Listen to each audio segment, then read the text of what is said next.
the Healing Through Love podcast with Sharlene Lynch and Rose Davidson. In episode 125, learn sustainable self-care strategies for female leaders to prevent burnout and boost well-being with Leslie Gaudet.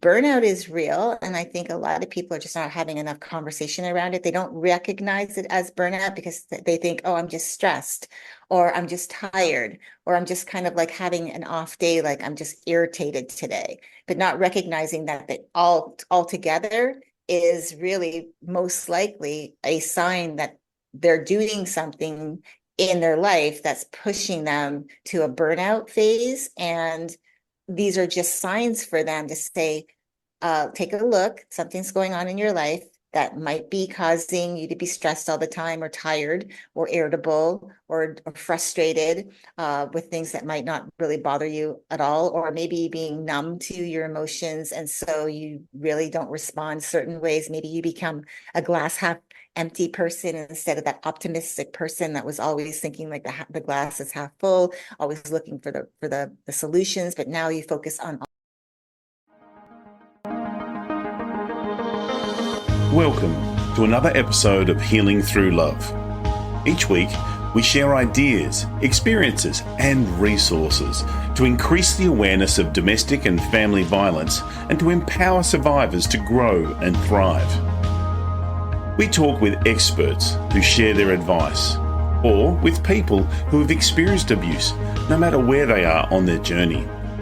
This is all about healing through love. And now, here are your hosts, Sharlene Lynch and Rose Davidson.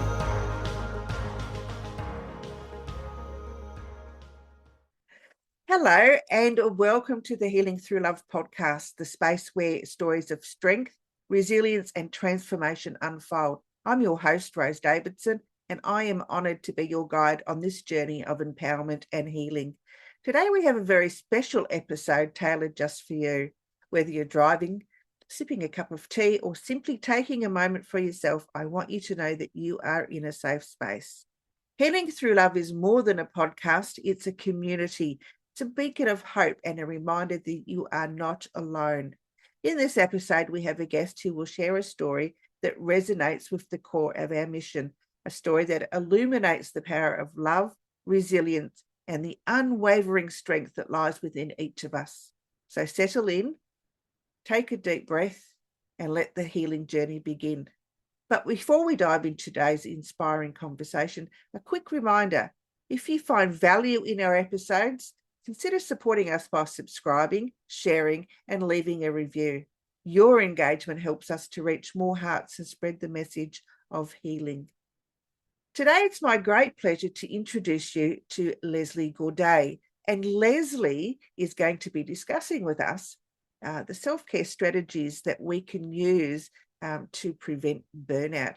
And some of the things that we'll be discussing is understanding burnout, daily self-care rituals, and mental fitness. Now, Leslie is a self-care strategist for female entrepreneurs who are service providers in the health and wellness space. She specialises in systems that transform daily stress and constant overwhelm into clarity and calm. By optimizing how you use your time and energy, you enhance your professional and personal performance while also creating space for personal fulfillment, ensuring you're present for life's important moments, both in business and beyond. And if you're leading a team, these strategies will foster a supportive and thriving environment, enhancing team productivity and well-being alongside your own. Leslie, it is such a pleasure to welcome you to the Healing Through Love podcast. Welcome. Thank you so much. I'm really happy to be here, Rose. Thank you so much for the invite. Our very great pleasure. And Leslie, what prompted you to, look at burnout in the professional arena, which also leads to professional development? Yeah, so the reason why I started looking at burnout was because I started noticing, especially on social media, this is really where I started noticing the trends of women posting online about how a couple of things. One, they were either really overwhelmed and saying, you won't see me for a while. I'm going to be taking some time off to take care of me. I just need this time and space. Other times I saw posts where women were saying, hi, I'm back. I know it's been a while. It's been a few months, but I really needed to take this time for me. And so I started like really digging in a little bit more and started having conversations with women in business and asking them about their experiences of what's, around this particular thing, because I started noticing the languaging of being tired, overwhelmed, stressed, and started having these conversations and come to find out that many of the women that I've talked to have had burnout stories, meaning they have some of them really severe, others not as much. And I have like different stages. I have 4 stages of burnout, but the women that I've talked to have made it all the way through to chronic burnout syndrome. And this is where you can't function, where you have to take that time away from work, away from your responsibilities. And it's not where it becomes like you can think about it and take the time. It becomes that's your reality. You have no choice because your body and your mind are fighting you on everything that you try to do. So you'll find yourself procrastinating, you'll find yourself feeling less motivated and not wanting to do things. And that's because your body has just said to you, enough is enough. And now you're forced to take that time. So I really started noticing the trends, but also my own experience. I've had experiences around burnout myself. And I started really doing some digging of my own history, going back through time. I feel there's clues there. And so when I started looking back on my own history, my own work history, I noticed that there were moments in my lifetime where I have had burnout moments, but not recognizing that there really was a pattern that showed different warning signs along the way. And because I wasn't self-aware enough about it, I was missing those signs and leading myself all the way down into burnout, not necessarily full on where I had to take many months off, like some of the women that I've talked to. But in the professional side of it, I did get all the way to the 3rd stage, which is on crisis and the final stage is crisis and burnout syndrome, but the other stage is like where you're almost at burnout. And so I ended up finding myself there a couple of times and then full on burnout. The most recent really the experience that I had was really around emotional burnout. And I'd love to be able to talk about that today because I know that can be really hard, especially there's signs that you probably won't even recognize in yourself unless somebody you have a conversation or start even thinking about it. But these are really the reasons why I started talking about it was I started noticing the trends and then I started doing some digging, having some calls, also looking at my own history and, just knowing like the experience, wanting to be able to help women not have to go through that, I want it to become a conversation that's not just, where it becomes the norm where, so-and-so is going through another burnout phase, but rather how can we actually support ourselves, support our community, support the people in our lives so that they don't get all the way to a full burnout, situation where then everything stops and they either are hospitalized because that's happened, or they have to take off weeks or months from work. And if you are a solopreneur, and you don't have anyone helping you and you have to take weeks or months off, that could, be a loss of revenue for you. So this is why I wanted to really start talking about this topic. Yeah, and it's an interesting topic because as women, we don't, we just plow through, and we think, that we feel a little bit tired or, we can't be bothered and, we just shove it in the background because, there are so many expectations on us to, be present all of the time. And, we don't recognize the signs that we could be heading for burnout. And so I'd like for you to touch on, what are the signs that we should be looking for? Yeah, absolutely. So one of the things that I think, first of all, a lot of people don't recognize about burnout is that it can start without you actually feeling like you're burning out. Because as an example, if you're in the professional setting, you are working in your business, or maybe you have a corporate job and you are excited about what you're doing. You might be working on some big projects. You might be expanding on some things. And so you get into that creative process. And this is really the first stage of burnout, which is the honeymoon stage, because what happens is you end up in this place where you're so excited and you're so committed and so driven that you might find yourself pushing through and not really taking those breaks, the mental breaks, which I think are really important, especially when you are working on something. Because if you continuously push yourself to the point where there's no breaks, you're working 10, 12-hour days, as an example, without really taking adequate time to allow your brain to reset, to recharge, like to really kind of, like, what I like to say is digest what you fed it. What you're ending up doing is you're constantly overfeeding your brain. At some point, you're not going to be able to retain everything because you need that time to really like process. And when you are, especially in the beginning stages where you might be working on something really fabulous, you might think that, oh, I've got all the energy, because you feel that way, because you feel good about it. It's something that excites you. But when you don't take those breaks and you allow that to continuously go on, you end up in the next stage, which is onset of stress. Because then in the onset of stress,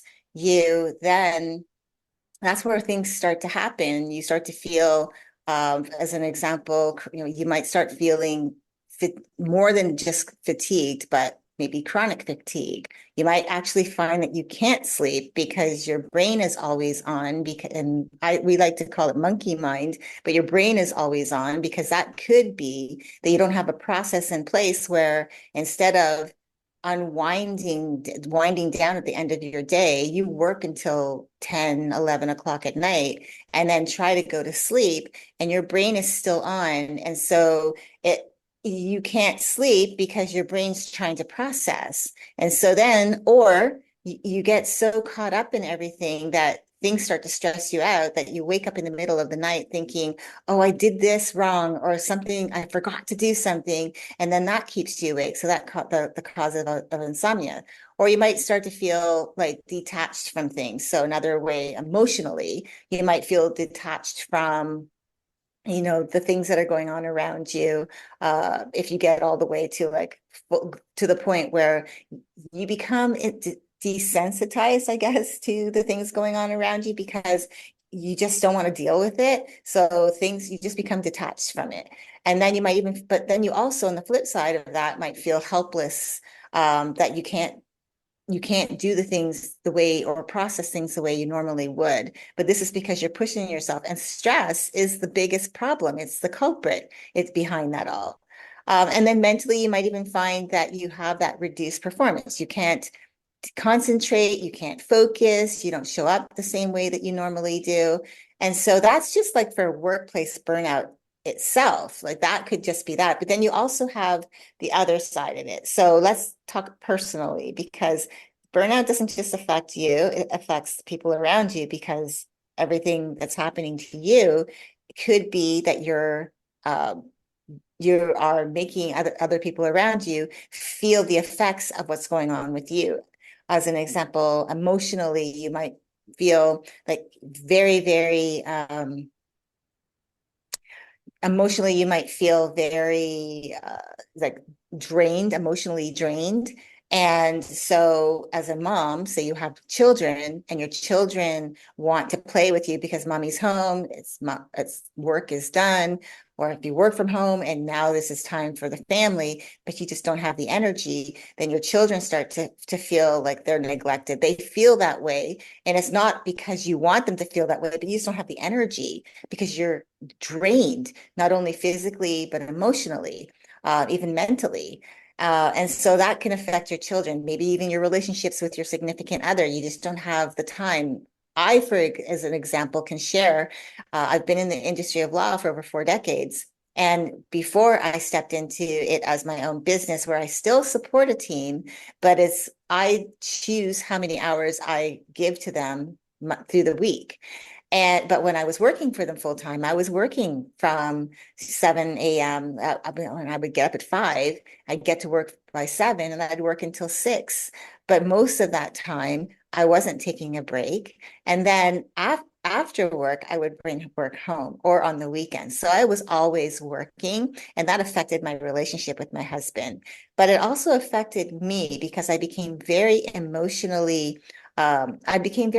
Like everything, how I would respond to things always came from an emotional place. So how I would respond to requests from my husband, to having conversations with him. I couldn't respond to him without the emotions becoming part of it.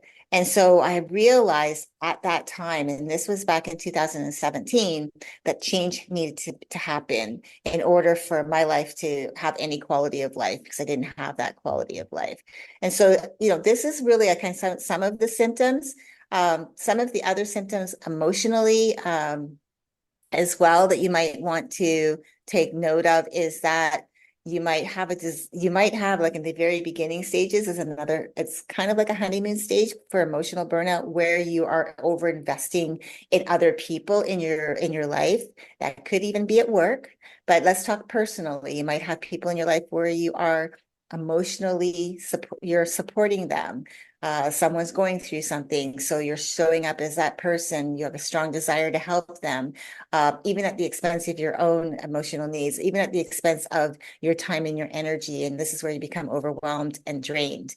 Or you might feel tired all the time, irritable towards other people. Like I said, this doesn't only just affect you, it's how you show up in the world based on how you're feeling, because burnout is real. And I think a lot of people are just not having enough conversation around it. They don't recognize it as burnout because they think, oh, I'm just stressed, or I'm just tired, or I'm just kind of like having an off day, like I'm just irritated today, but not recognizing that they all together is really most likely a sign that they're doing something in their life that's pushing them to a burnout phase. And these are just signs for them to say, take a look, something's going on in your life that might be causing you to be stressed all the time, or tired, or irritable, or frustrated with things that might not really bother you at all, or maybe being numb to your emotions. And so you really don't respond certain ways. Maybe you become a glass half empty person instead of that optimistic person that was always thinking like the glass is half full, always looking for the solutions, but now you focus on all your problems. So these are just some of the things. I believe emotional burnout and professional burnout, even though they're different, they still play off one another. That's, I guess, a conversation for another time. But yeah, that's really some of the things that, if you were to pay attention to, could be signs that you are in a burnout phase. Yeah, it's interesting because burnout manifests itself in lots of different ways, and those of us that are actually going through an emotional time, especially when the relationship is emotionally abusive, you don't really recognize that you're actually in that burnout phase, because the emotional abuse has been happening on such a regular basis that I think you just become, you try to numb yourself, I guess, from the abuse that's happening. So recognizing the stages of emotional abuse and emotional burnout can be quite trying for a lot of us. Absolutely. And especially if you're in a situation where maybe somebody is manipulating you through verbal abuse that may turn into physical abuse. I have a history of, having, my mom. I grew up in a home where we had my mom was physically abused for 6 years of my life, years of my young life, between the ages of 8 and 14. And then I almost repeated the story for myself when I was 20 years old, and I ended up in a relationship with someone who was verbally abusive. And I stayed with him for almost 5 years and somehow recognized that I was actually repeating a pattern that could have escalated into something beyond just the verbal. And so we don't often recognize it. And that's one of the reasons why I feel that it's truly one of your biggest allies or assets that you can have in your life is community of people who understand. They may not be going through the same thing as you are, but they understand enough to give you that space, and they're empathetic towards. They're compassionate. They're not feeling sorry for you, but they're feeling compassion for you, being empathetic, allowing themselves not to just judge you because you're going through something. I know I've heard, and I don't know if you've heard this before, but I've heard people say, well, why is she staying in such an abusive relationship? And they don't fully understand that it is that whole breakdown of the woman that you were, and you get broken down to become a woman that maybe doesn't have the confidence in herself to believe that maybe she deserves more or better, because you become so, I guess,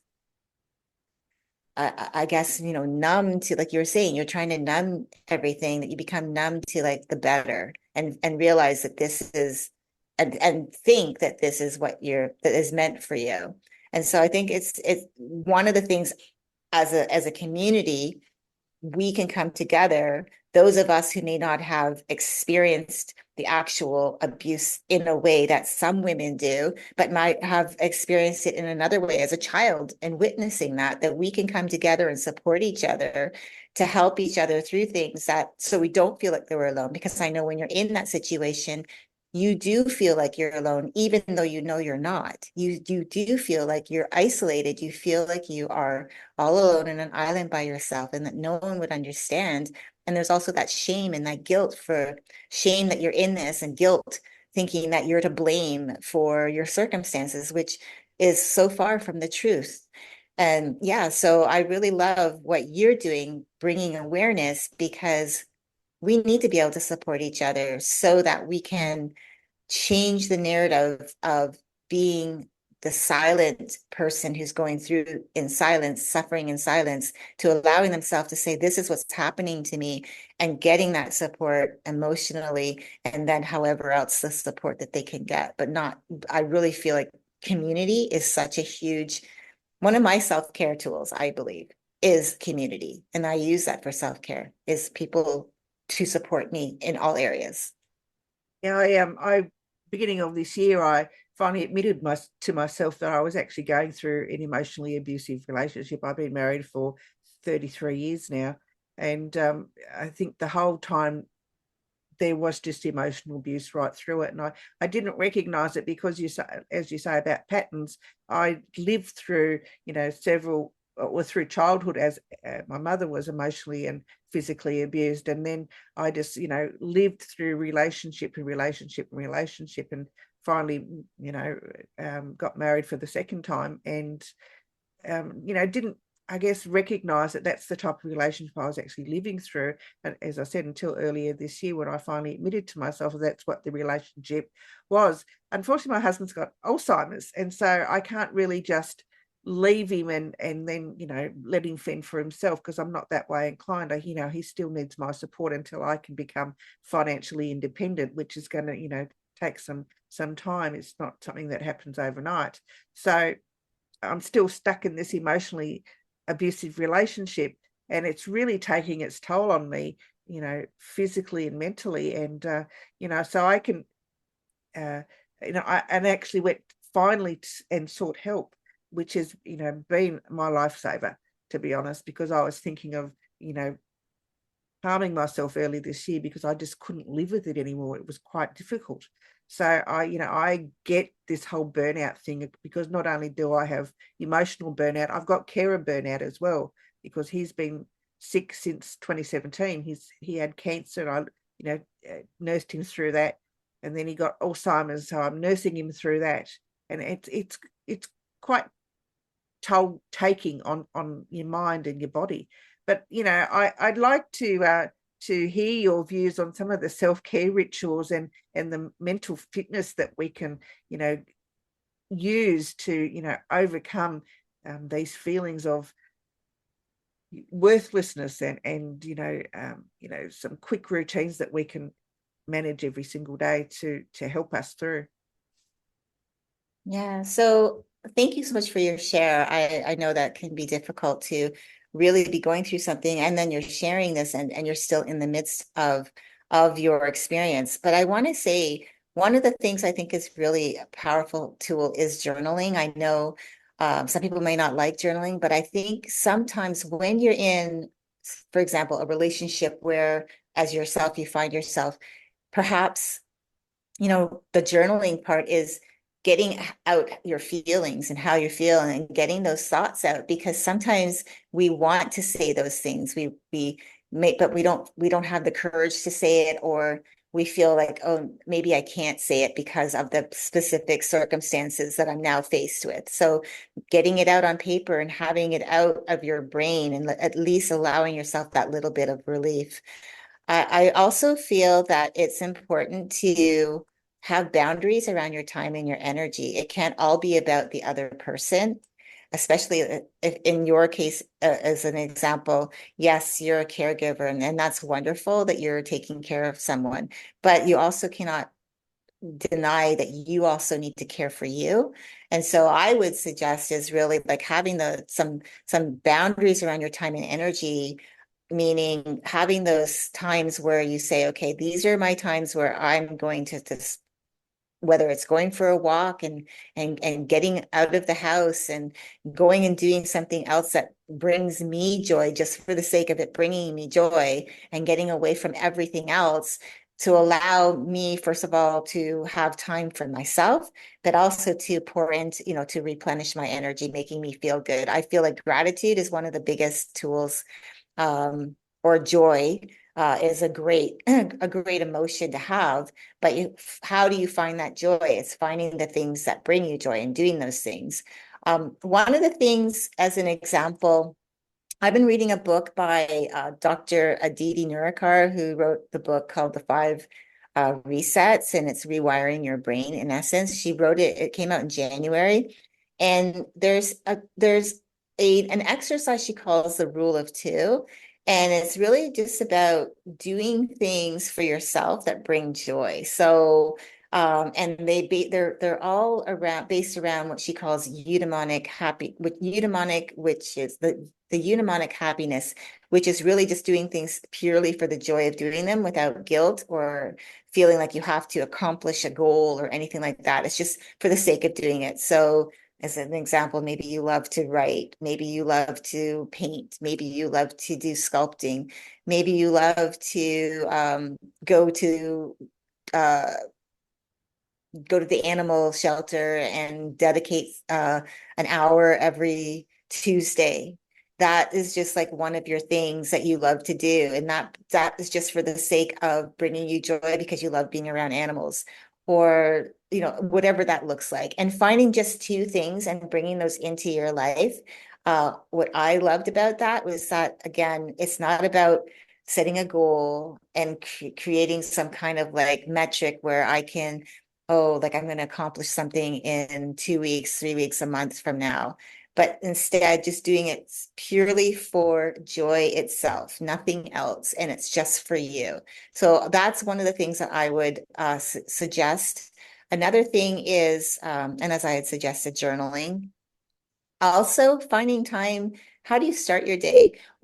I believe as women, we feel like, again, we are nurturers. It's in our DNA. It's how we've been for generations upon generations. That's just how women are, whether we have children or we don't. It's just a nurture. We have that nurturing, for the most part, that nurturing characteristic about us. And we oftentimes feel selfish for taking that time for ourselves. But I want to pose this to you that, and I'm saying to the audience, that if you're not taking care of you the best that you can, and you keep depleting your energy levels and you end up serving from an empty cup, how is that going to help you when you show up in the world? Because you're not going to show up as the best version of yourself. You'll show up irritated, frustrated, tired. You might feel, again, emotionally numb from specific things. You might be detached. Maybe you used to be empathetic and now you're no longer empathetic. Maybe you have emotional breakdowns where you have frequent crying spells, your mood swings up and down all the time. And so when you find yourself like that, what does that do for you? Because it's not just affecting you, it's affecting everything, that you do, the people that you see, the things, whatever, whoever you interact with. I believe that if you want to have that true joy, even though you might find yourself in the middle of something that's just not so great, is to focus on you. How can you make life better for you as far as what's in your control? And the control part is the self-care part. Looking after you, making sure that you have moments, pockets of time just for you, getting away, if that means 15, 20 minutes, half an hour, you go out for lunch and you're not around the people that are emotionally draining you. Finding those times for yourself is really super important. And just pouring into yourself, getting the community support is really important. I think we often overlook it. We think that we're alone with things and that we shouldn't ask for help. We're ashamed to ask for help because people are going to look at us differently. They're going to judge us for being in the situations that we are. But instead, that just keeps you suffering in silence. So instead, reaching out, finding those communities, get the support, admitting out loud to yourself that this is what's happening to you, and then extending yourself grace and allowing yourself to say, it's not my fault. It's not my fault, because a lot of the time it isn't. Again, people who are, whether they're emotionally abusive, verbally abusive, physically abusive, they typically start out with undermining specific things about you, your personality, how you are, and they bring you down to a place so that you do start to feel like you're worthless, that you're not worthy of better or more. And it's finding ways to actually build it up. And so those the eudaimonic, the rule of two, I guess, the rule of two, just for the pure joy of it, I would definitely encourage your community.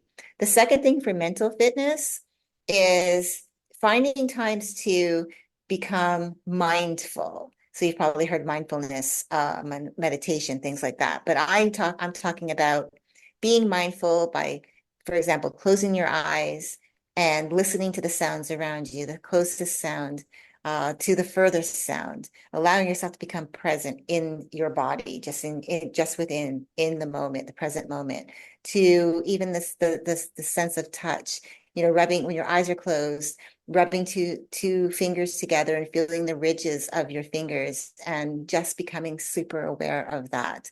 Or even feeling your breath, doing the breath work. The breath going into your lungs, into your belly, and back out again, and feeling it going through your nose and what it feels like when it's going in, if it's cool, and when it comes out, it's warm. Like paying attention to those things, again, it's bringing you back into the present moment and allowing the outside noise to disappear. Those are some of the things I think would be really good for the community as well. But mostly, I think too, is if you are finding yourself in a situation, is don't allow yourself to isolate yourself. Get support. Find a community where you can get that support. Reach out and allow yourself to admit it, so that you can then, because when you hear your own words saying, I find myself that I am being emotionally abused, or I'm being verbally abused, or I'm being physically abused. When you hear it in your own words, in your own voice, that hopefully is going to be enough for you to say, wow, I just said that. Now I need to get that support, and finding that support. So I hope that was helpful. Absolutely, Leslie. Thank you so much for sharing all of that. It was it's great, good points to take on board, and something that we all need to, I guess, practice, even if we're not being in an abusive relationship. I think it's just something to take on as a general life skill. I'd just like to share that if you would like to know more about Leslie and the things that she can help you with, you can find her on on the website at herextraordinarylifebydesign.co. She's also on LinkedIn, Facebook, and Instagram. And Leslie, I'd like to discuss with you, you've got some product or service that you'd like to share with the audience today. Yeah, so I actually run, I do holistic balance and success audits. So it's really a self-care audit where what the person would do is they'd send me they would just answer a series of questions. So I'd have them, go through a questionnaire. And what I would do is I would then go through and find out what their gaps are, what their strengths are, what some areas for improvement, just uncovering some hidden things that they might not have realized are hidden, so that then once I get all of that information back and I go through it and review it, I will give them a written report along with a video report to help them so that they can start to really put self-care into their life. Because again, when you take care of yourself the best that you can, then you can show up as the best as you can, whatever situation you find yourself in, and giving yourself that permission piece and that courage to actually go out, perhaps that courage to then, speak up and ask for what you want. Yeah, absolutely. And we do all need to look after ourselves, and we all need to practice those self-care rituals. Leslie, it's been an absolute pleasure. Thank you so much for sharing with us today. It's been a lovely meeting you, and great. Good luck with everything in the future. Thank you so much, Rose. You as well. Thank you for joining us for this episode of Healing Through Love. You can get further resources, see the show notes, or simply reach out to us via our website at htlaustralia.org. Thanks so much for joining us, and we look forward to your company next time on the Healing Through Love podcast.